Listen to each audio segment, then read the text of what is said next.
New this morning, the results are out about how schools throughout the state are doing when it comes to the federal No Child Left Behind program.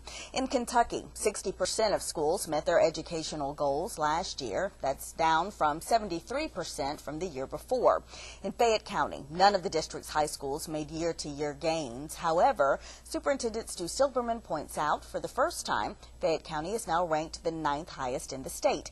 He credits teachers with making that happen. We want to say thank you to our teachers and to our staff who are just interfacing with our kids directly every single day, because without you and the work that you do, the kind of movement that we're getting just would not be taking place. Now, one concern, William Wells Brown Elementary, where test scores fell 5 points from the previous year. The numbers are based on Kentucky Core Content test results in math and reading, which students took last spring.